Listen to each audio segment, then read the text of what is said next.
if you don't give people the tools to communicate, they will choose silence or violence. Like you're going to back them in a corner and that's what they're going to do. And neither of those are very productive options. What is the perfect bite? That mix of flavors, textures, colors, and aromas that come together in one amazing amuse-bouche. Big ideas expressed in small bites. That's our podcast, a variety of inspiring topics to make your financial goals and dreams a reality. Brought to you by Clark County Credit Union for your weekly serving of food reviews, financial education, and life hacks that your future self will appreciate. It's the perfect bite of interesting information to start your week.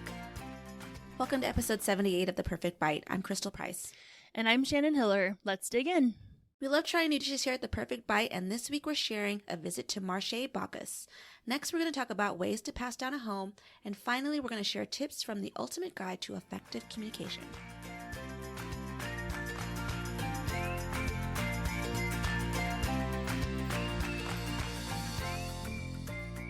So each week on The Perfect Bite, we visit a locally owned Southern Nevada restaurant that we hope will become your new favorite. And we are sharing today a local spot tucked into the Lakes District in the northwest part of town, Marché Bacchus. It's a French bistro and wine bar, and it's somewhere you would go for a nice lunch or dinner out, or even a Sunday brunch. On Yelp, it has $3 signs. So just letting you guys know, it can be a bit pricey than other places we are typically sharing, but I think it's really because their dinner menu is more expensive. And then there's certain menu items that are quite a splurge, but there's always like something kind of reasonably priced too. Yes. So if you don't order the caviar, maybe it's $2 signs. So, there's different things there.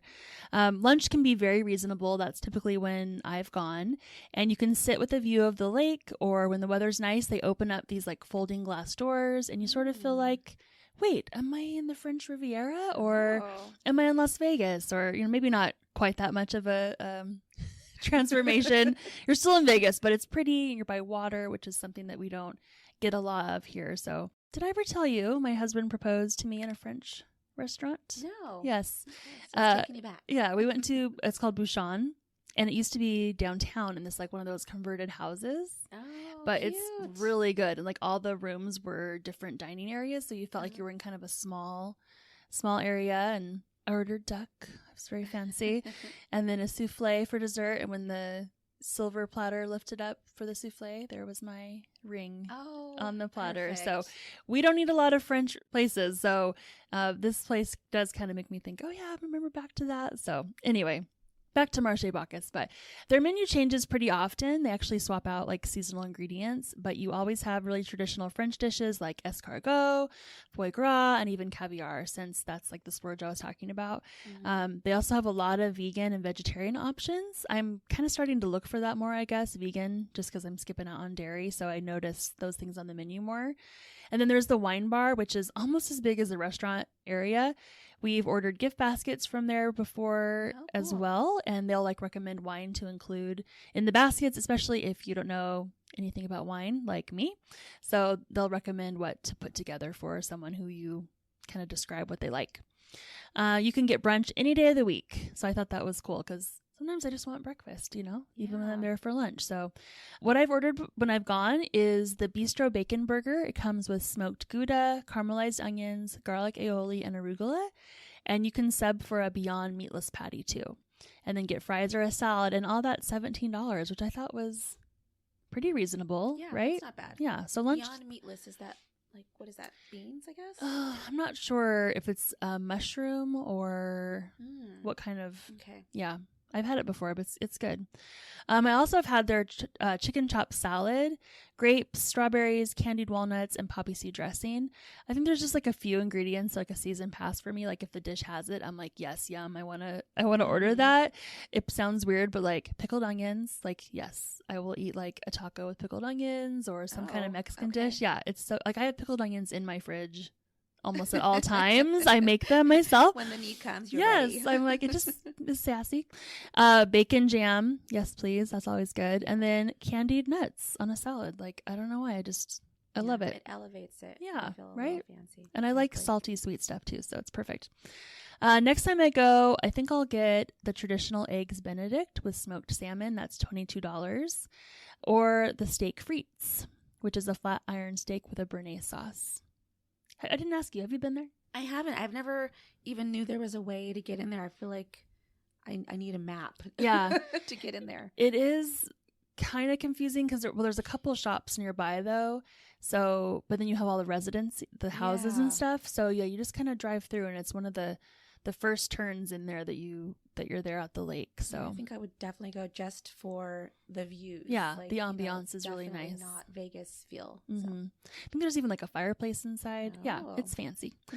If you have a recommendation for a restaurant or dish for us to try, send us a message at theperfectbite@ccculb.com. We are always open to new ideas.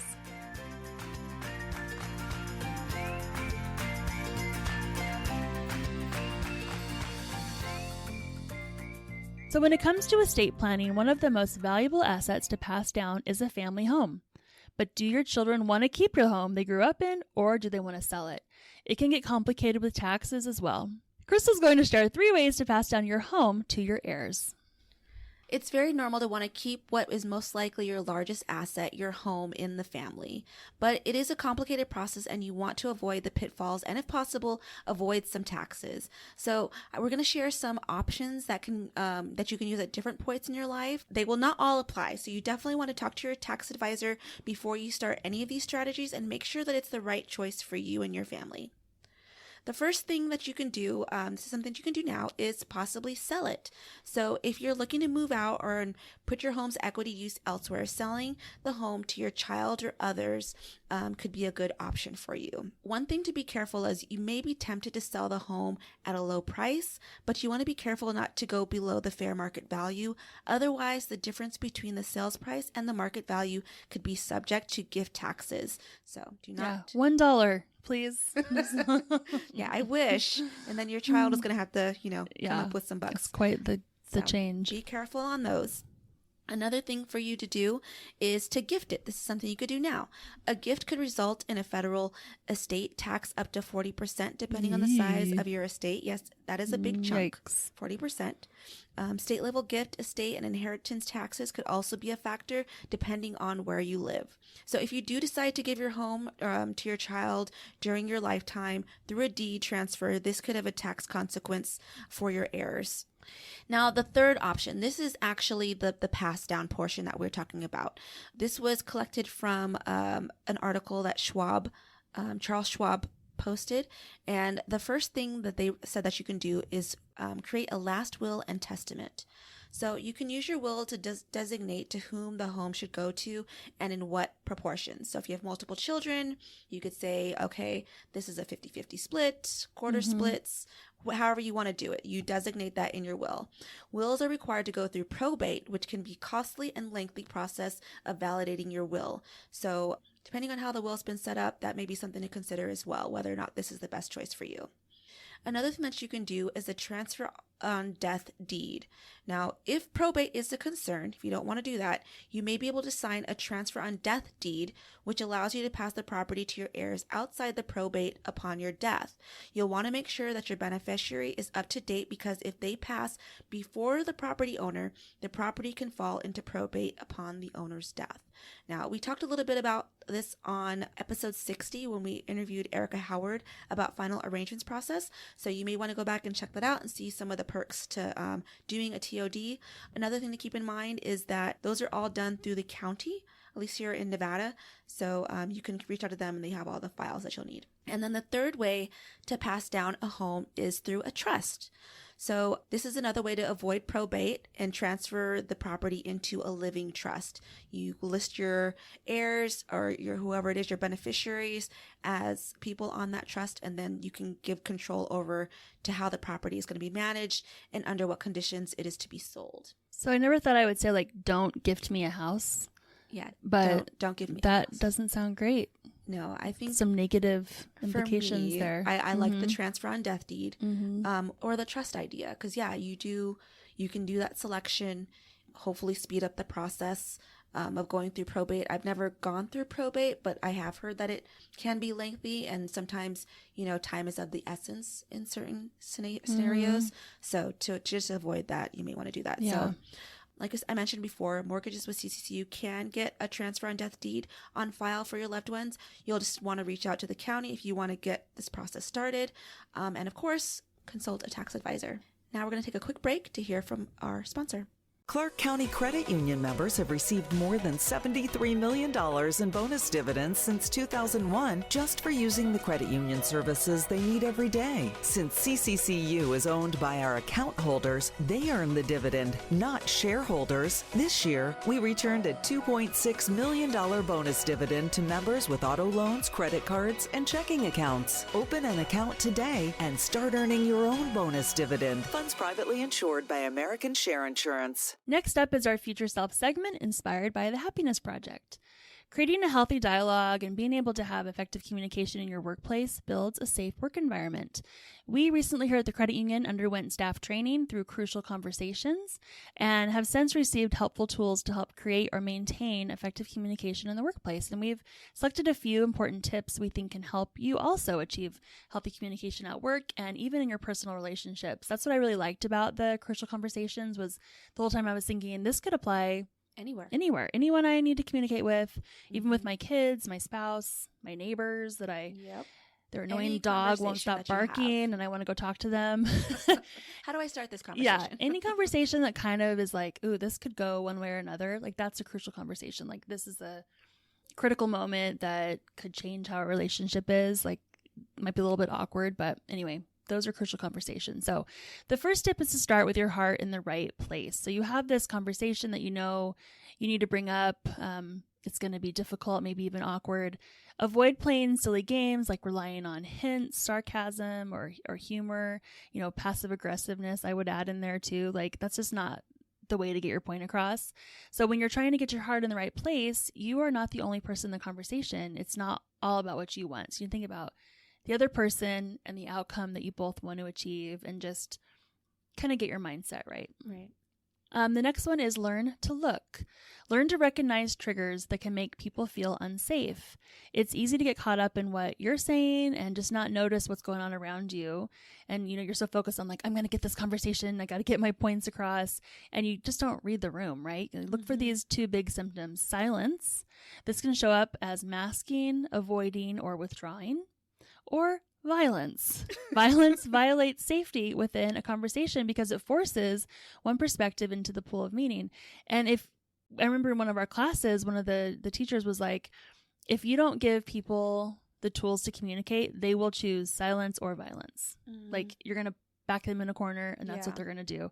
And neither of those are very productive options. So I have a brother who literally would sit for hours in silence. Oh. While my dad would try to like he was just, nope, would not talk. Oh, man. Very, very stubborn. The one thing I liked from that class too, like under this look thing, was like kind of reaffirming what you've noticed from the other person. Like, let's just say the dog. Okay, your dog is barking. And, you acknowledge that. Like, I know every morning you let your dog outside. I'm assuming to use the restroom, whatever it is. But, like, acknowledging what the other person is doing, what's the behavior, to that she's, you don't have to start on the defense, or hopefully the other person doesn't start on the defense and go into these silence or violence modes. You got to give that acknowledgement so that they know. So what if they never go inside, Crystal? What if they're outside all the time? I noticed that your dog goes outside when you go to work, and it's probably so that they don't pee on your carpet. Yeah. Acknowledge. Yes. Acknowledge and give people like good excuses for what they do. I try to do that. All right. Make it safe. Establish early in the conversation how important honesty is, and that when people feel safe speaking their mind without fear of being punished, they'll be able to hold more open and effective conversations. So I think that's important, especially with your family too. Making sure that your kids, like, we try to say, like, you can tell me anything and you won't get in trouble. And they tell you and you're like, what? Like, why'd you do it? Yeah. Immediately, you did not make it safe. Stick by your words. Exactly. It's the best way to make a conversation safe is to find a mutual purpose for everyone involved. Without a mutual purpose, it's just a disjointed conversation. It can even be combative because each person has their own agenda and they're trying to achieve it. So, like, I think that's, like, honestly, to go back to the neighbor example, I don't bring up this crucial conversation because I don't know them very well to be able to be like, okay, how do I make you know, like, I'm not trying to be like, I just, Karen. Yeah, exactly. I just want to, like, let's be good neighbors, Yeah. And then the last, master your emotions. Easier said than done, but you are in charge of your emotions and you choose which emotion you will use when faced with a trigger. This does not mean you have to accept or support what other people choose or believe, but you can disagree with someone's beliefs without being triggered into having a strong reaction. And I heard once that, anger is always a secondary emotion and that there's something before that triggered your anger. So maybe you were embarrassed and then you got upset, or maybe you were scared and then you got upset, or, hurt. So usually someone doesn't get angry first. There's something else. And if you can identify what those triggers are, it really helps you to get control of your emotions. So just whether you're talking to your boss, a coworker, the principal at your child's school, or your in-laws and all your holiday, or your neighbor, these strategies can help you address difficult topics and strengthen your relationships in the future. We want to hear from you. Send us your financial questions or money topics that you'd like to learn more about, and don't forget any fun local food recommendations. Our email is theperfectbite@ccculv.com. Thank you for listening to this week's episode, brought to you by Clark County Credit Union. For additional money management tips and financial calculators, check out our website at ccculv.org. Now that was The Perfect Bite.